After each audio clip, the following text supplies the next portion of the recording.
The inaugural season of NASMARB here continues on after a very interesting and fascinating race in the Spiral 360. We've got the Lightspeed 400. There is the qualifying lineup. It's an inversion of the results from the first race, so we will see Bloodstorm and Oak first after they did not qualify, both spinning out and failing to finish that initial qualifying run back at the Spiral 360 at the Spiral Speedway. There's the rest of the lineup, and we will begin with Bloodstorm. We've already run the first lap, so this is the second lap. So on the left side of your screen there, you see the current standings. Bloodstorm whipping their way through, and that time will be a 3:12, just 1/100th of a second faster than the inside lane time. That first run was a 3:13, so an overall score of 3:13. Here is Oak in the number 48, also failed to qualify.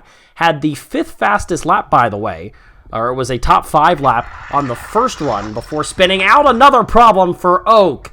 Again, spinning and unable to finish, and just a disastrous start to the season for the 48. Driving for ML Fax, and another very poor qualifying run on the second lap, and a long extended period on the hood.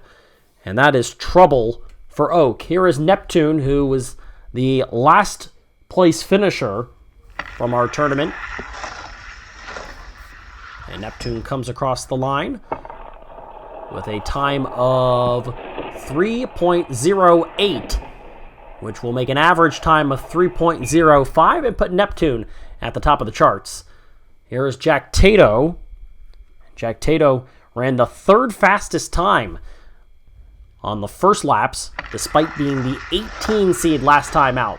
Barely made the tournament for the for the Spiral 360, but here, JACKTATO is the current leader, a 3.1, over a tenth of a second slower than the first lap run by the number 12 car, but a 3.03 average. We'll move to the top. Here is Woodpecker now.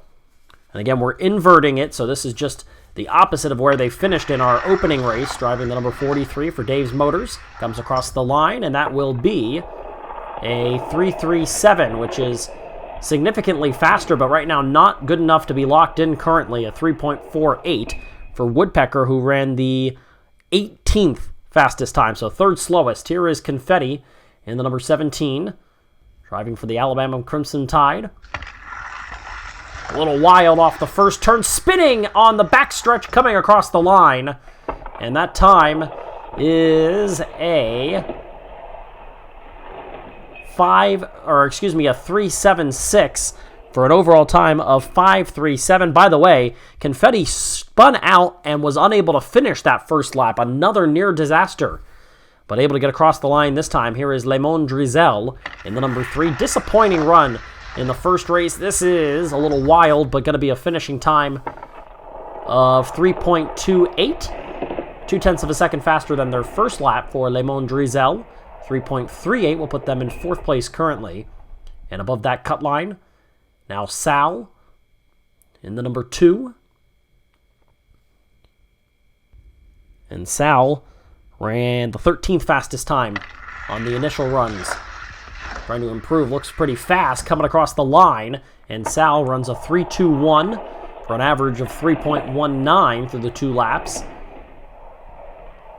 And that is good enough for 4th place currently. So the number 2 just overtakes the number 3. Now here's the number 4, Murakami for Bladestar Motorsports in the blue flare machine.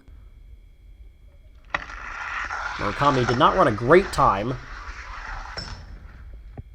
9th, so about middle of the pack there. And it will end up all the way up to 3rd, 3.06, 1/100th of a second faster than the first run, an overall average of 3.07.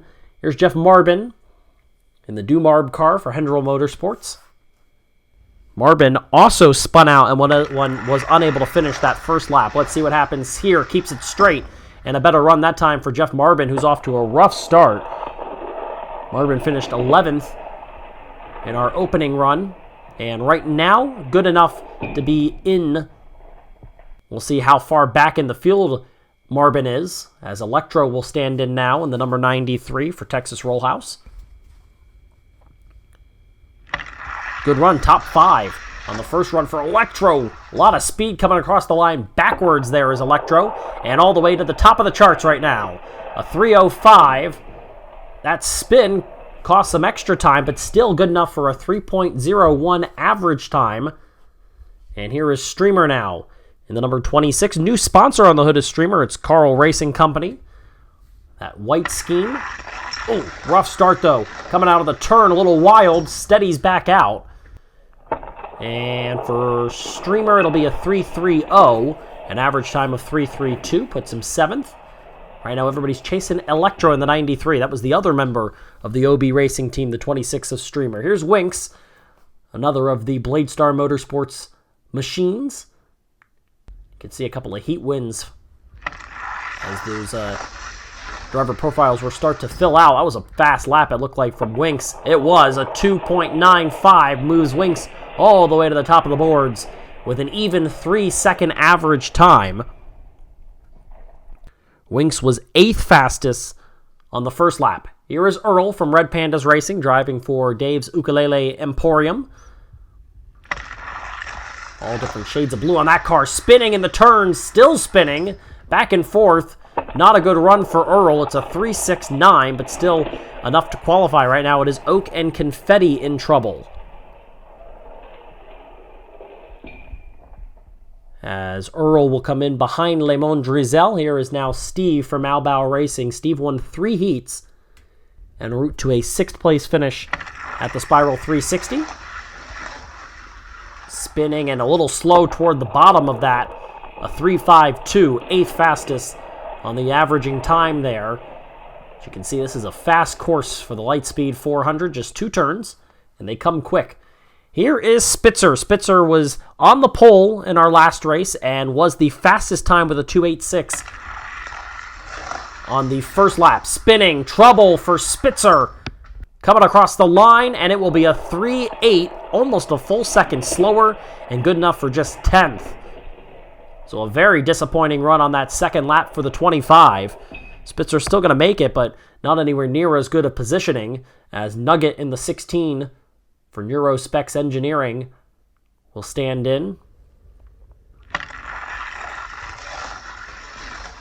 Looks like a pretty smooth run that time. A little wild at the end. Nugget runs a 3.55, an average time of 3.46. That's just 13th out of the 17 to run so far. But again, you only have to be 18th or better to get into this tournament. Here is MOZILLA in the 66, who finished 3rd. An impressive debut for the 66 machine. Coming across the line backwards there. The 66 was 10th fastest on the first lap. Will jump up to 8th after that second lap, although it was significantly slower. A little bit of a harder time, it seems, that we've had on the second laps. And now, here is Quillo, the runner-up from our first race, qualifying 16th in the Spiral 360, but won Group 3 with that impressive run there. Took out Jeff Marvin with an impressive move.